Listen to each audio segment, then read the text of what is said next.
कहा जाता है एक बार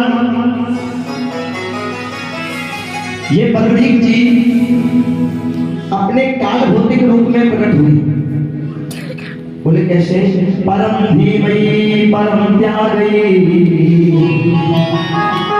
परम यशोदा परमात्मा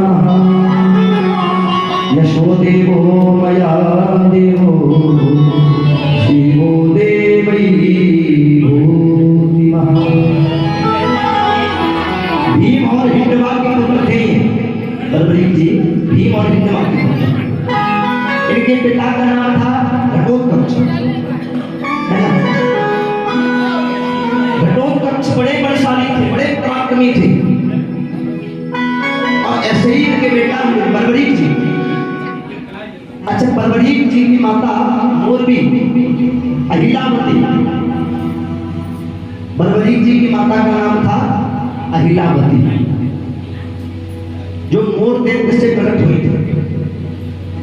इसीलिए परवरीक जी सबसे बड़े पराक्रमी माने जाते थे।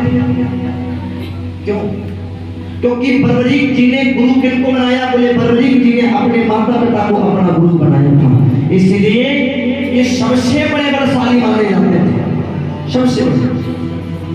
एक दिन इन्होंने अपनी माता से विद्या को ग्रहण किया और अर्धनारी शक्ति को प्रकट किया। श्री परवरीक जी अर्धनारी शक्ति को जब उन्होंने प्रकट किया तो अर्धनारी शक्ति ने इनको 3 बाण दिए। कौन कौन से? पराक्रमी मम योद्धायै जीवन त्यागी परभूषण अंतकालै मया कालै सर्वं ज्ञान सर्वभाषिणः। देखिए, एक दिन परवरीक जी को पता चला कि महाभारत होने वाला है, बड़ा विशाल भव्य महाभारत। कि भैया मुझे भी युद्ध में सम्मिलित होना है। परवरीक जी को एक वरदान प्राप्त था कि जिस जगह से पाला हल्का पड़ जाए उस जगह से तुम पाला बनकर उनके साथ युद्ध करना। श्री परवरीक जी गए। ठाकुर जी ने देखा कि परवरीक जी आए। ठाकुर जी भी परवरीक जी को बड़ा बलशाली माना करते थे। एक दिन मेरे ठाकुर जी और परवरीक जी की बहस हो गई, दोनों। परवरीक जी बोले हम बलशाली हैं। ठाकुर जी बोले कितने? बोले इतने बलशाली कि जो मेरे पास ये 3 बाण है ना, इन 3 बाण में जो महाभारत में तुम वर्षों से लगे हो, केवल इन 3 बाणों में पूरा महाभारत खत्म कर देंगे हम। अच्छा, इतने बलशाली? बोले हाँ। अच्छा, तो बोले कैसे साबित करके दिखाओ? उधर एक पीपल का पेड़ लगा था।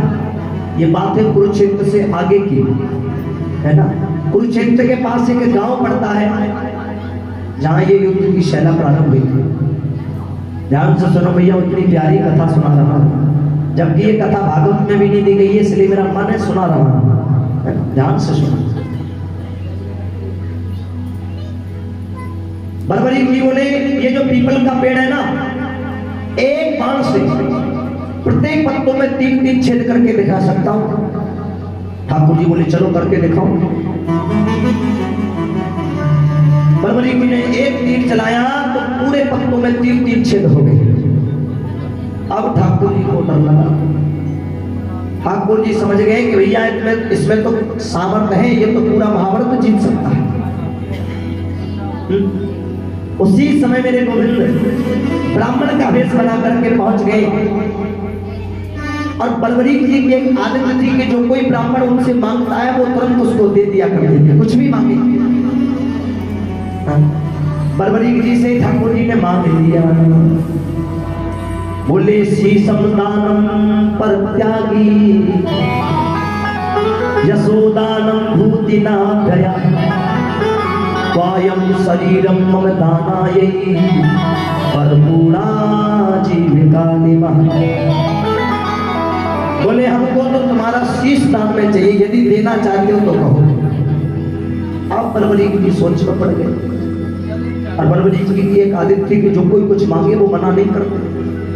बर्बरीक जी बोले चलो प्रभु यदि आपको शीश चाहिए तो ये शीश ही आपको दान में देने के लिए मैं तैयार हूँ। उसी समय मेरे गोविंद ने बर्बरीक जी की शीश, बर्बरीक जी के शीश को काटा।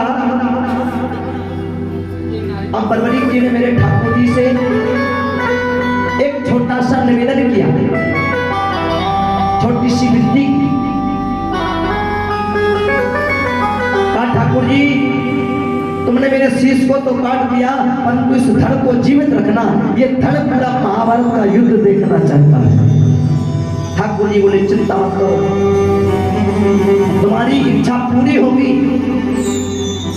मेरे ठाकुर जी ने सर धड़ को लेकर के एक पर्वत पर रख दिया। कहा यहीं से बैठ करके पूरे महाभारत को देखिएगा। बर्बरीक जी ने पूरा महाभारत देखा। एक दिन ठाकुर जी बर्बरीक जी से मिलने के लिए पहुंचे। ठाकुर जी ने बर्बरीक जी से कहा कि बताओ इस पूरे महाभारत में सबसे योद्धाशाली कौन था? अर्जुन जी बोले मुझे पता था कि ये मेरे बारे में कहेंगे। भीम बोले नहीं नहीं ये मेरे गदा के बारे में कहेंगे। लेकिन बर्बरीक जी तो कुछ और ही बोल पड़े।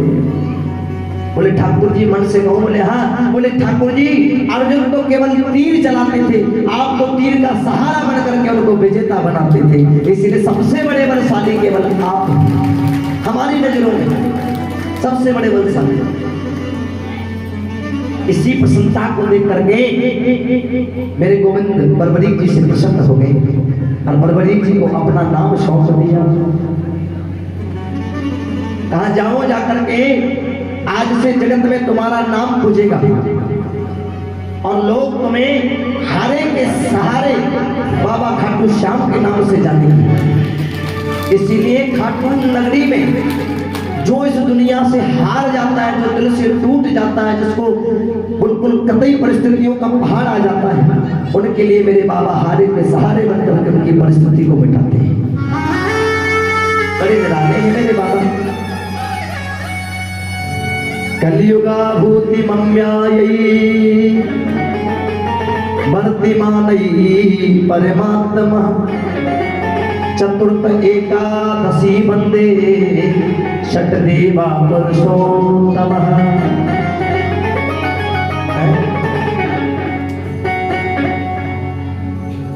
एकादशी के परमात्महीन में मेरे खाटू नगरेश जी का अवतार प्रकट हुआ और ये खाटू नगरी के समक्ष इनका धर्म लाता। बताया जाता है 4 व्यक्ति प्रातः काल घूमने के लिए गए। बहुत पुरानी बात है, हमारे गुरुजी सुनाया करते थे। 4 व्यक्ति घूमने के लिए गए प्रातः काल, तो जमीन पे जब वो बैठे बातचीत करने के लिए, तो उसी जमीन से कृष्ण कृष्ण कृष्ण कृष्ण की आवाज सुनाई दे रही थी। उन्होंने उसी समय जमीन को खोदा और जब जमीन को खोदा तो हारे के सारे बाबा खाटू श्याम का शीश वहां पर मिला। उन 4 भैयाओं ने उठा करके खाटू नगरी में वो शीश को विराजमान किया और आज भी नगरी में खाटू बाबा की पूजा की कामती खेती है। सभी लोग दर्शन करने के लिए जाते। इसलिए कहा है मेरे बाबा के लिए, जो भी बाबा का प्रेमी हो वो एक बार झूमना सभी आए गाए भाव से। ओ मेरे खाटू वाले श्याम बना दो